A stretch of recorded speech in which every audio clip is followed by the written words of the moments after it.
has an OCD. It's like a little chip in his knee, and it has to be removed. So we went to the clinic, but yeah, they couldn't come near him. So they tried to sedate him in every normal way, but it didn't work out. So the next step was to sedate him through a tranquilizer gun, like they do with hippos and all the wildlife. But it was a step too far for me. So we decided to just quit and do some more groundwork.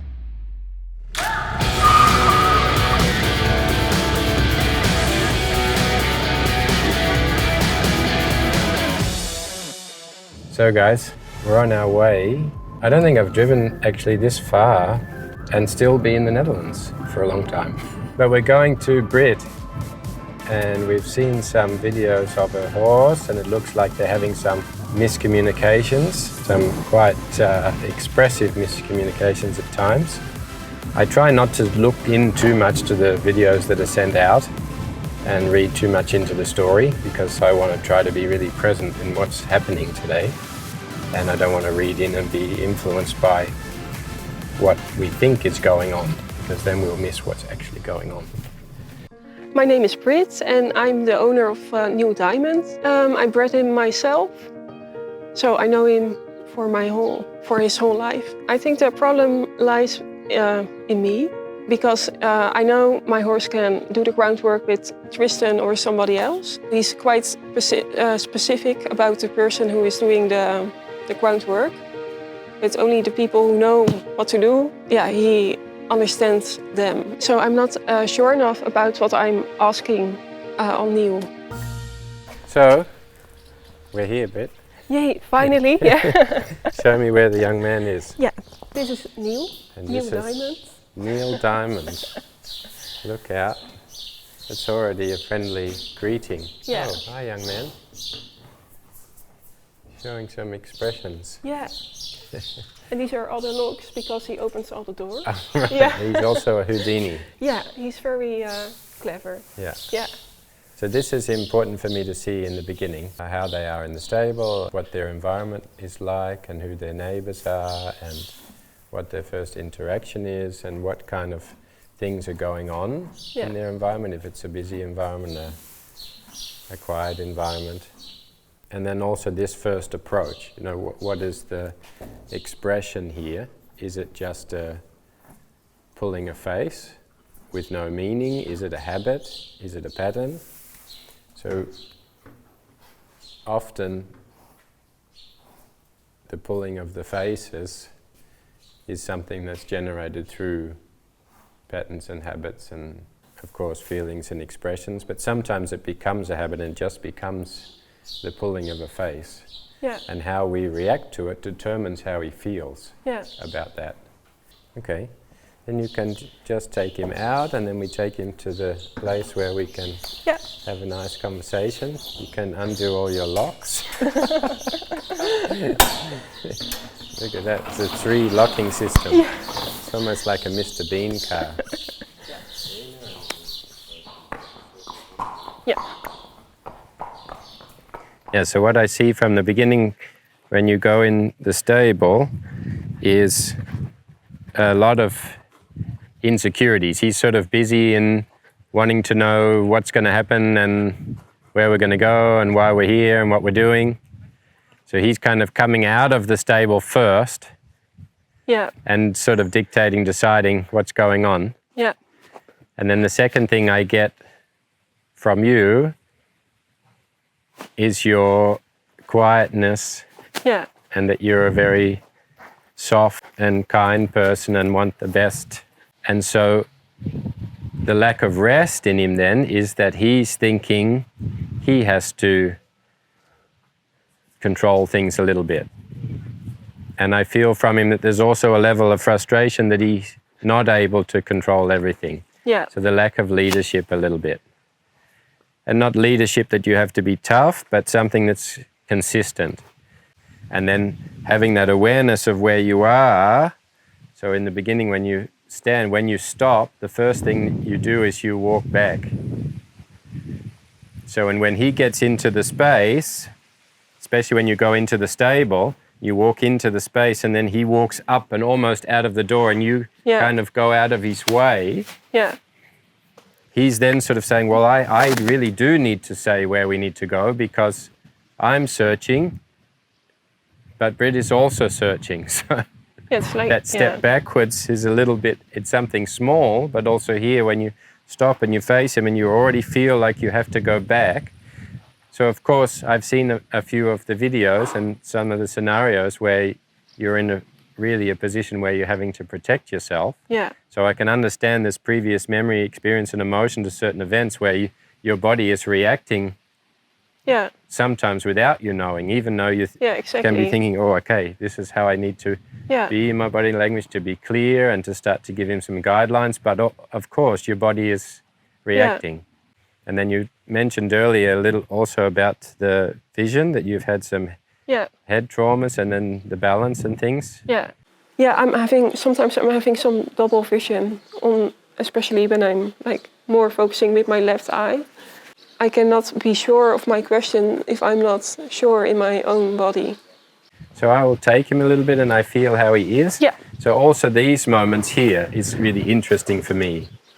That if I stood backwards now, there would straight away be something telling him, I'm not searching. This is my space here. And you can come and be curious. There's nothing wrong with the curiosity and wanting to say hello. And I also say hello in a way that my body language is sure of my space, and I also make contact with you. Yeah, good boy. And so that we give him that security in the start of knowing where the place is, and then that's where the conversation starts. And then to go further, we have to be able to move in and around each other in a way that is healthy. So I think this was a great case of less is more. I could have kind of run into this situation and handed Britt the rope and started ordering her around of what she should do and what she's doing wrong and get him to do this and get him to do that, and gone through a whole lot of steps and processes in proving that we could get him to do a lot of stuff, get a saddle on him, jump on him, ride him, be a cowboy and a hero. But at the end of the day, it doesn't help Britt, because what we're really trying to develop here is the combination. And the combination can only be present when we pay most of the attention to the person and how the person is able to develop and have an awareness of themselves. And you can see here a lot of the frustration that's going on between these two is not having that awareness, not being able to give clear signals, not knowing where they actually are within the space. And then you're just getting a confusion and a conflict and a clash in the conversation. And therefore, the young horse is getting a little bit frustrated, and we see a lot of compensation patterns. And then just the interactions, that if I move in a space, then what's happening to him? Is he aware of where my space is and where he is in relation to me? And that it becomes very much about this space and not to him. Telling him where to be.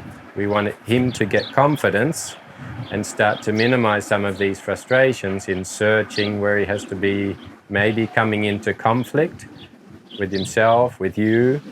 And sometimes the ears back is more of a showing that I have to build some character here because I'm not sure what I should be doing.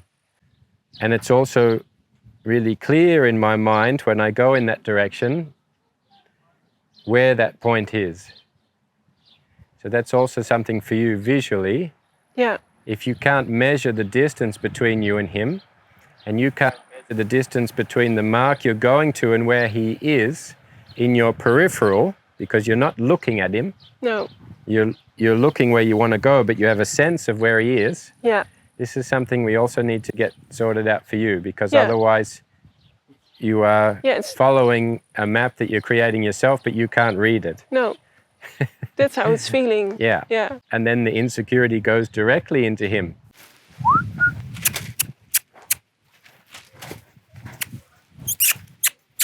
Oh, good boy. Sensation, body language. We didn't need the voice this time. So we need for you to go now here. So now we see why I came to you before.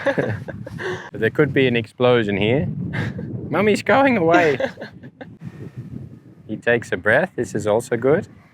So it's important at this moment that I don't ask him something in the middle of him dealing with what possibly could be a moment of insecurity. So being aware of that. And then he did something also really good there, that we can be proud of him. So we also acknowledge that. It's like, Mum, when you were wanting to run to Mum when I was starting to get you to work, and then Mum went away and you went, oh, where's she going? I think that's the thing when you breed your own horse. It's like a little child, and you want to give them everything you have and give all your love and caring and attention. So that's a really important part to notice. The dynamic between the horse and person, the relationship, the history, the previous memory, experience, and emotion to all their events in their life can also cause reactions in the horse. You saw Britt come into the arena. He takes notice, she goes away. He has a moment of almost, mummy, mummy. In that moment, if we react and start putting demands on him, start moving, asking things, we're only going to create an explosion. So sometimes just being there and observing what's going on, the less is more situation can be of more benefit than actually doing something. Oh, good boy.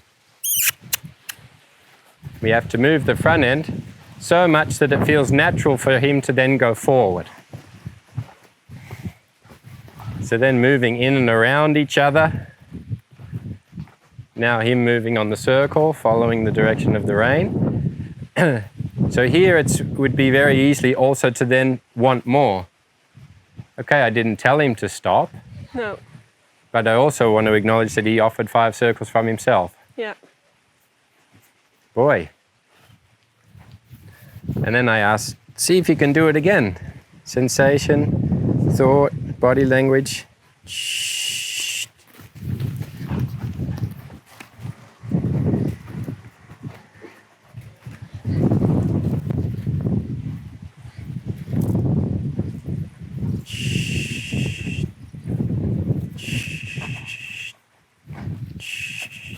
Good boy. Good. And now I turn the hind leg.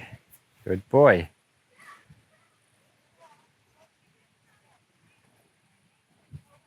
And I just continue in this conversation feeling what vocabulary he's using, what the dialogue is. Boy. Also very good. Turning the hind leg again. Oh. Boy. So again, I invite him a little bit forward because he's standing up and leaning a little bit back. So I invited him a little bit in, and then I let him feel where the stable ground is again. And then I let him feel the success of that by going somewhere else and doing something else. So again, we make the contact, leading the nose. So just always thinking about a body for success and what that looks like. And then trying to help shape the body for success. So the approach is important, that he creates the right body shape to be able to approach. And then we're finding a good gateway in. And also while we're walking and working around him, that we're aware also of what the body's doing. If he starts to relax a bit more, we go a little bit away. But this is the moment where he can be still.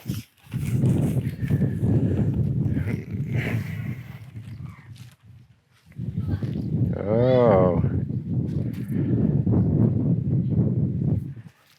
Where he can be still and something can move in him, around him, over him. So really teaching him now how he can manage himself within the environment. So the good self-management in being able to know what to do with yourself in the presence of 4 elements: movement, touch, sound, and approach. Okay. So those elements live in all the human things in our environment that normally set the natural flight instinct of the horse off. And so why this process is important is not for while we're working with him, but for the 23 hours he's not with you. If we say we're going to work him an hour a day, and then for the other 23 hours he's in a reactive state, he doesn't have tools, he's maybe submitting and doing exactly what we want, but we're not giving him skills for him to be happy in his life. And when he has that self-management system and he knows, oh, I'm getting tired here, I'm gonna go and eat some hay and I'm gonna move like this, everything changes. Yeah. And then he starts to work on himself for the 23 hours he's not with you. And each day you get him out, you think, wow, you've been doing some work overnight.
I thought, shit, why is he so calm? Yeah, but also like happy because that someone can give my horse that feeling that I know that it is possible. Tristan was able to have a conversation with my horse instead of him being really defensive and aggressive. The process from here on in, as we said, we could have given her the rope and said, let's do some exercises and get you just doing some stuff. But of course, we're going to be continually conflicting with the difficulties and the lack of awareness that Britt has. And she's going to be in this cycle of being worried about doing the wrong thing. And because she's worried about doing the wrong thing, she ends up doing the wrong thing. The horse gets more frustrated and more confused.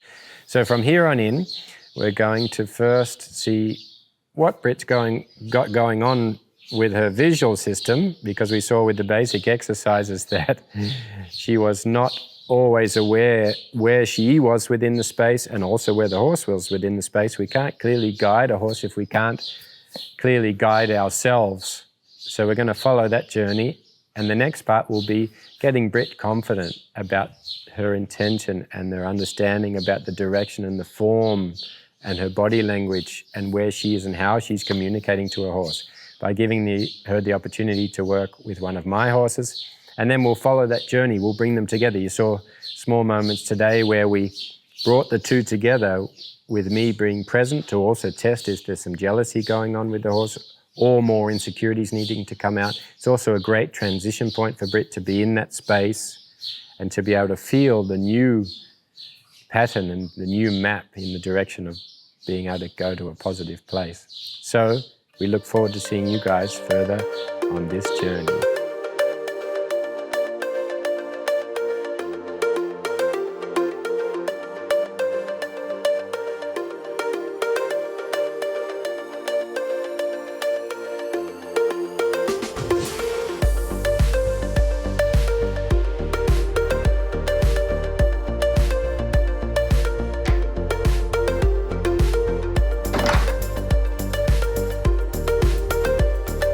Hey, dag Britt. Goedemorgen. Hallo, goedemorgen. How are you? I'm fine, how are you? You had a good trip? Yeah. Okay. Yeah, no traffic, so Okay. it's all good. So Yeah. good that you're here. Yeah. I heard from Tristan you have all kind of problems Yeah. in daily life with your horses and by functioning. So let's see what we can do for you. I'm Rob Gevers. I'm a neuro-optometrist in the Netherlands. And a neuro-optometrist is a professional who looks very carefully to our visual function. So good eyesight is totally different than good vision. Even when people have perfect eyesight, they are losing it. And if the eyes are not working properly together, that can cause all kinds of physical and mental problems. And that's what we're doing in our daily practice. So I noticed after a few head traumas that I'm not aware of my space around me. Okay. And I'm getting very tired of when I'm walking in busy crowds. Yeah. And it's getting worse and worse. So. Okay. So if there are a lot of things happening in your Yeah. surrounding, you don't know what's happening. No, it's like I'm Okay. Yeah, getting into my own world. Yeah, you're blocking your system. Yeah. Okay. So your space where you are really good, really function well, getting smaller and smaller and smaller. Yeah, exactly. Okay. There are so many vision problems because of modern society. In the past, we were always looking outside on a distance. In modern times, especially with all the digital stuff in their surrounding, people are over-focused. Yeah? A lot of times they're only looking there and they're losing the natural ability for the peripheral awareness. And horse riding and straightening a horse is about peripheral awareness. Most of my work is observing. Yeah? What I see with you, your left shoulder is lower, your right shoulder is higher, and your head is going like that. Yeah. Yeah? Okay. Probably it's caused by your eyes. Yeah? Your eyes is the balance system of your body. Okay. Yeah? And if your eyes, for example, one eye is a bit higher as the other one, you have to cope. Yeah. Yeah? Otherwise you see double. Yeah. Do you have double vision? Yeah. No. Double vision is really abnormal. We start to investigate you, and then we do the assessment, and we can measure how your system is working. Okay. Yeah? Try to find the position which is most comfortable for you.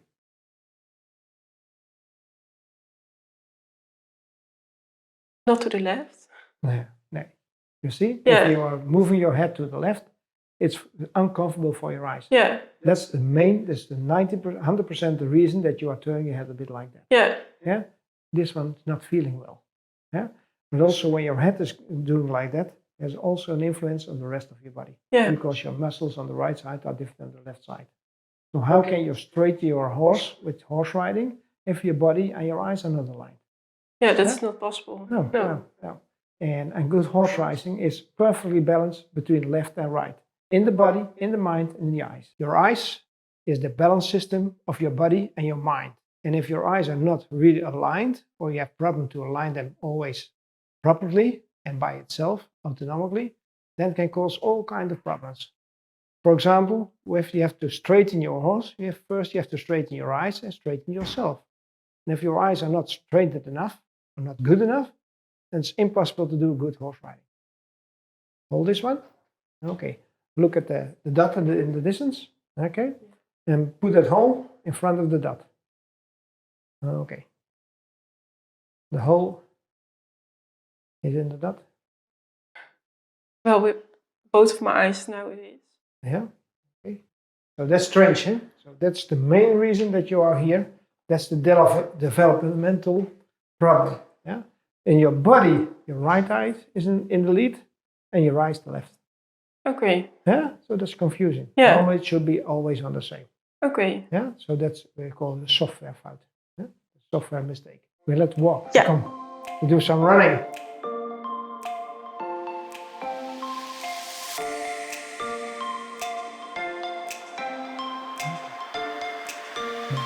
What's happening if you're putting your shoulders back? Yeah, it's just. Voelt niet goed, hè? Nee. So we have to learn that step by step. Yeah. But the main thing is you have to look not down. Yeah. Up, yeah. Because you are not trusting your surrounding, so you are focusing, over-focusing. Yeah. So you're looking at the line because you don't know what's happening there. Yeah. So the main thing is that we have to learn that you get more trust in your environment. Can you do that, like a soldier? Yeah. Okay. Yeah. You see how difficult it is for you? Yeah, it is. It's the. So the same thing, what I see in your eyes, is also in your body. Yeah. Not coordinating. Yeah, it's. And you have to think about it. Yeah. Yeah? It's. Yeah. And sometimes you do it like an Icelander. Telgang. Yeah. Look like that. Okay. Yeah. So that the body is not working properly and the brain is in your brain. Okay. Yeah, it's not steered well. Okay. That's what we do in training. Yeah. We're going to learn you that. Okay, nice. Yeah.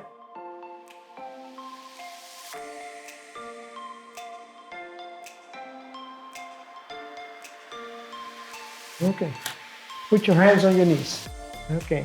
And I show you, and I do something, and then you have to do the same. I say to myself, right hand, right leg, left hand. Right hand, right knee, left knee, left hand. Yeah, and you stop looking. Yeah. You see? Yeah. So it's impossible for you to use your body together with your thinking and your visual system. Yeah. That should be working together. So for doing something, you stop looking.